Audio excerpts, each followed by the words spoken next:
시간이 되기를 희망합니다. 이상입니다. 예, 다음으로 한성수 국무총리께서 인사 말씀을 하시겠습니다. 네, 안녕하십니까. 이번 주 내내 인사를 굉장히 많이 드리는데요. 다시 한번 인사드리겠습니다. 50대 국무총리로 취임한 한성수입니다.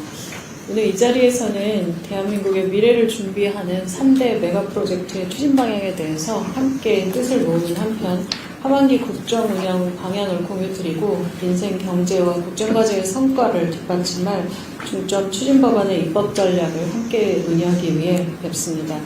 대한민국은 제조업과 정보화 분야에서 사실 세계 최고 수준의 경쟁력을 갖고 있는 나라입니다. 산업화와 정보화를 어느 나라보다도 성공적으로 일궈낸 경험은 AI 시대에도 세계를 선도할 수 있는 충분한 저력과 기반이 될 것입니다. 3대 메가 프로젝트를 듣고 정말 가슴이 뛰었습니다. 비전이 제시되고 실행 방안이 그리고 만들어질 것입니다. 대한민국의 또 다른 도약을 이끌 국가 미래 전략으로 반도체와 AI 데이터 센터, 피지컬 AI를 하나의 큰 그림으로 연결해서 향후 30년의 국가 경쟁력을 구성하는 굉장히 도전적인 과제입니다. 과거의 고속도로와 초고속 통신망이 우리 경제의 비약적인 발전을 이끌어낸 것처럼 이제 3대 메가 프로젝트로 속도가 함께 실행하면 대한민국의 새로운 성장 시대를 열어갈 수 있을 것입니다.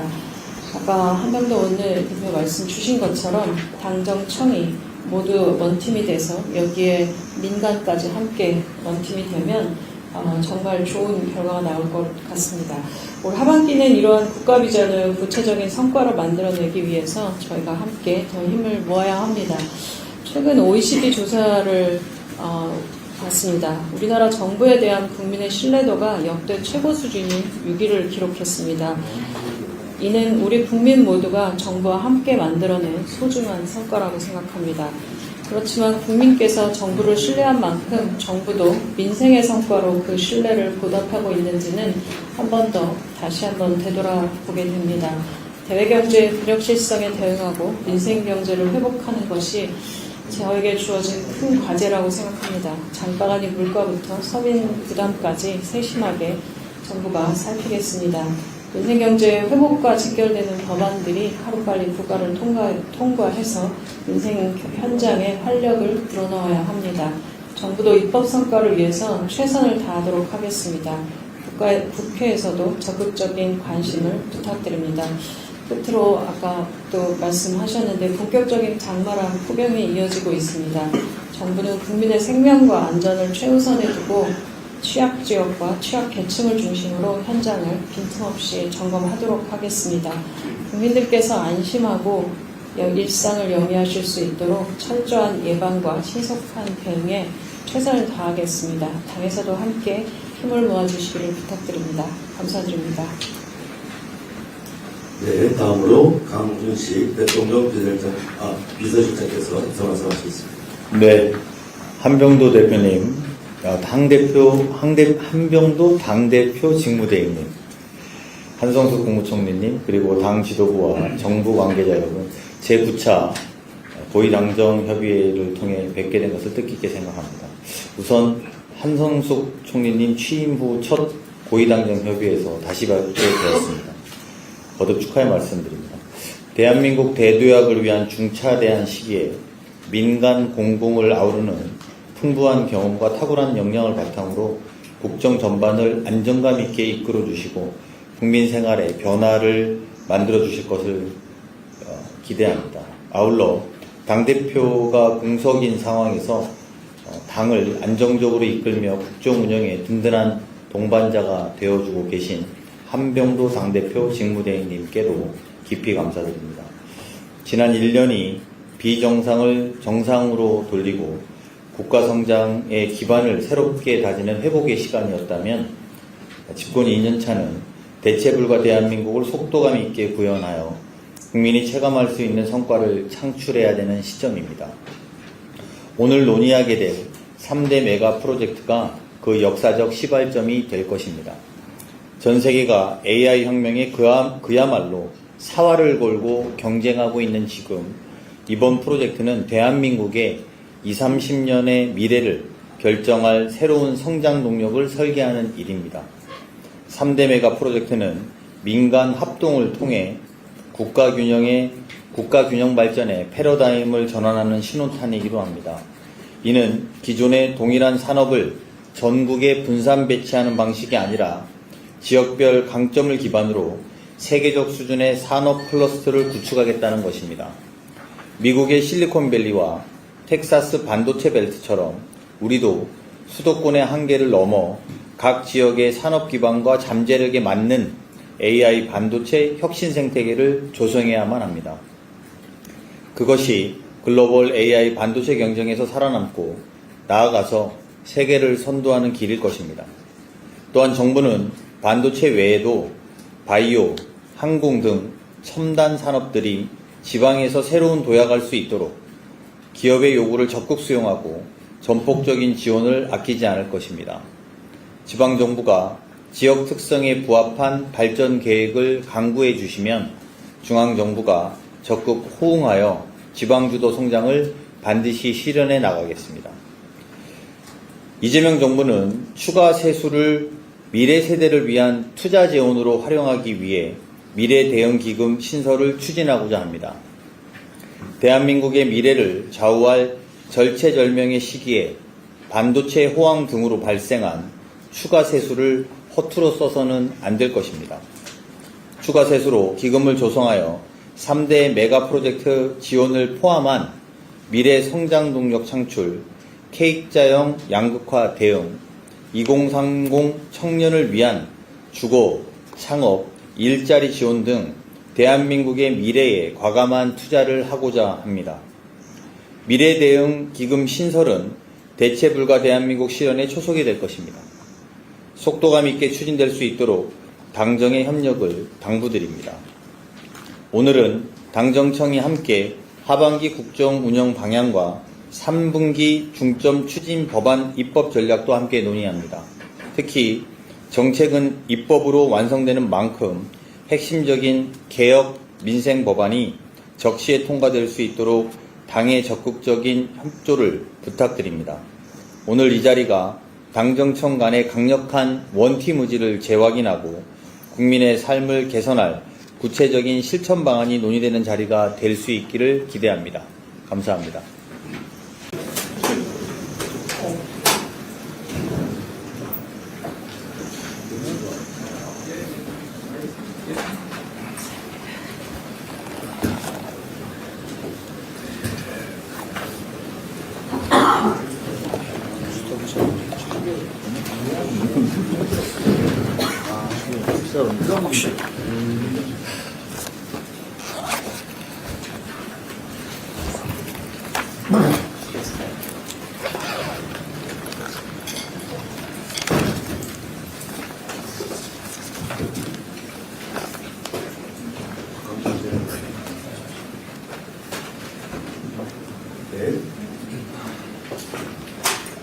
네, 안녕하십니까. 지금부터 제9차 고위당정협의회를 진행하도록 하겠습니다.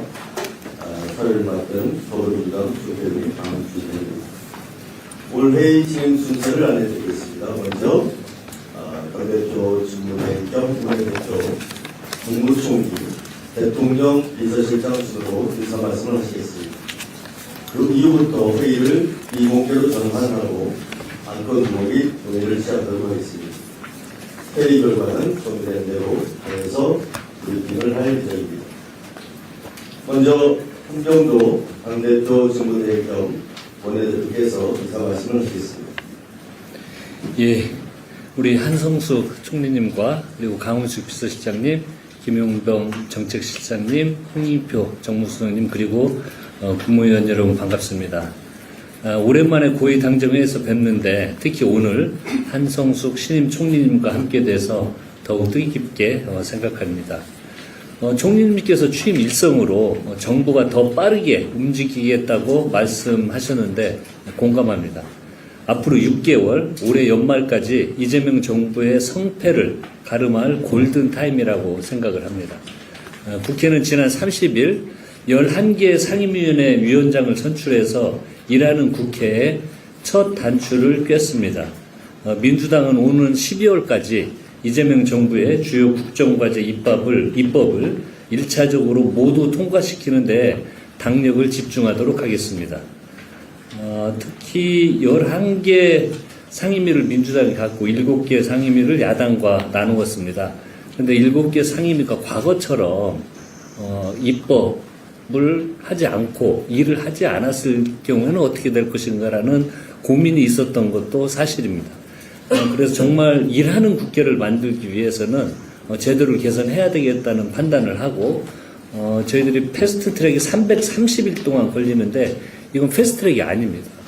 그래서 75일로 단축하는 법안이 이미 나와 있기 때문에 이런 법안을 검토하고 또 필리버스터의 요건을 강화하는 등 주요 입법을 속도를 내는데 장애 요인들은 적극적으로 개선하겠다는 입법도 함께 하겠다는 말씀을 드립니다.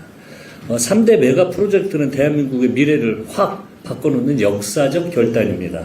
좋은 계획도 투자 시기를 놓치면 성과로 이어지기 어렵습니다. 속도가 곧 경쟁력이고 적기 대응이 곧 국가의 미래를 좌우하는 골든 타임입니다. 메가 프로젝트 조기 현실화에 당정이 모든 역량을 쏟아야 합니다. 민주당은 3대 메가 프로젝트 지원 TF를 중심으로 필요한 입법과 예산을 촘촘하게 지원하도록 하겠습니다. 특히 TF도 위원회로 격상하는 문제도 검토를 한번 해보도록 하겠습니다. 그래서 당 대표나 원내대표가 직접 위원장을 맡아서 이를 속도감 있게 추진하는 방안도 검토를 하겠다는 말씀 드립니다. 오늘 논의를 통해서 3대 메가 프로젝트가 국민이 체감하는 성장 전략으로 구체화되기를 기대합니다. 대통령께서 늘 강조하셨듯이 정치의 역할은 국민이 먹고 사는 문제를 해결하는 것입니다.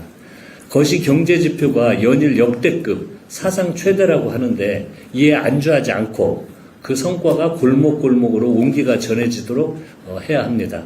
또 최근 물가가 석유류는 물론이고 농축수산물의 상승폭이 커져서 국민께서 체감하는 고통이 더 커지고 있습니다. 정부는 물가 동향을 실시간으로 모니터링하고 맞춤형 대책을 신속하고 과감하게 집행해 주시기를 당부 말씀드립니다. 아울러 장마 기간이 시작이 됐고 역대급 폭염도 예상되는 만큼 정부는 수해와 온열 질환 예방 등 국민 안전에도 안전을 기해 주시기를 바랍니다. 당도 정부와 긴밀하게 협의하며 국민 안전과 민생 경제를 지켜낼 법안 통과에 속도를 내겠습니다. 당정청은 조금의 오차도 없이 맞물려 돌아가는 톱니바퀴가 돼야 합니다. 오늘 고위당정이 그 톱니바퀴를 더 빨리 돌리기 위해 신뢰라는 윤활유를 채우는 시간이 되기를 희망합니다. 이상입니다. 예, 다음으로 한성수 국무총리께서 인사 말씀을 하시겠습니다. 네, 안녕하십니까. 이번 주 내내 인사를 굉장히 많이 드리는데요. 다시 한번 인사드리겠습니다. 50대 국무총리로 취임한 한성수입니다. 오늘 이 자리에서는 대한민국의 미래를 준비하는 3대 메가 프로젝트의 추진 방향에 대해서 함께 뜻을 모으는 한편 하반기 국정 운영 방향을 공유드리고 민생 경제와 국정과제의 성과를 뒷받침할 중점 추진 법안의 입법 전략을 함께 논의하기 위해 뵙습니다. 대한민국은 제조업과 정보화 분야에서 사실 세계 최고 수준의 경쟁력을 갖고 있는 나라입니다. 산업화와 정보화를 어느 나라보다도 성공적으로 일궈낸 경험은 AI 시대에도 세계를 선도할 수 있는 충분한 저력과 기반이 될 것입니다. 3대 메가 프로젝트를 듣고 정말 가슴이 뛰었습니다. 비전이 제시되고 실행 방안이 그리고 만들어질 것입니다. 대한민국의 또 다른 도약을 이끌 국가 미래 전략으로 반도체와 AI 데이터 센터, 피지컬 AI를 하나의 큰 그림으로 연결해서 향후 30년의 국가 경쟁력을 구성하는 굉장히 도전적인 과제입니다. 과거의 고속도로와 초고속 통신망이 우리 경제의 비약적인 발전을 이끌어낸 것처럼 이제 3대 메가 프로젝트로 속도감 있게 실행하면 대한민국의 새로운 성장 시대를 열어갈 수 있을 것입니다. 아까 한명도 오늘 대표 말씀 주신 것처럼 당정청이 모두 원팀이 돼서 여기에 민간까지 함께 원팀이 되면 정말 좋은 결과가 나올 것 같습니다. 올 하반기는 이러한 국가 비전을 구체적인 성과로 만들어내기 위해서 저희가 함께 더 힘을 모아야 합니다. 최근 OECD 조사를 봤습니다. 우리나라 정부에 대한 국민의 신뢰도가 역대 최고 수준인 6위를 기록했습니다. 이는 우리 국민 모두가 정부와 함께 만들어낸 소중한 성과라고 생각합니다. 그렇지만 국민께서 정부를 신뢰한 만큼 정부도 민생의 성과로 그 신뢰를 보답하고 있는지는 한 번 더 다시 한번 되돌아보게 됩니다. 대외경제의 불확실성에 대응하고 민생경제를 회복하는 것이 저에게 주어진 큰 과제라고 생각합니다. 장바가니 물가부터 서민 부담까지 세심하게 정부가 살피겠습니다. 민생경제 회복과 직결되는 법안들이 하루빨리 국가를 통과해서 민생 현장에 활력을 불어넣어야 합니다. 정부도 입법 성과를 위해서 최선을 다하도록 하겠습니다. 국회에서도 적극적인 관심을 부탁드립니다. 끝으로 아까 또 말씀하셨는데 본격적인 장마랑 폭염이 이어지고 있습니다. 정부는 국민의 생명과 안전을 최우선에 두고 취약지역과 취약계층을 중심으로 현장을 빈틈없이 점검하도록 하겠습니다. 국민들께서 안심하고 일상을 영위하실 수 있도록 철저한 예방과 신속한 대응에 최선을 다하겠습니다. 당에서도 함께 힘을 모아주시기를 부탁드립니다. 감사드립니다. 네, 다음으로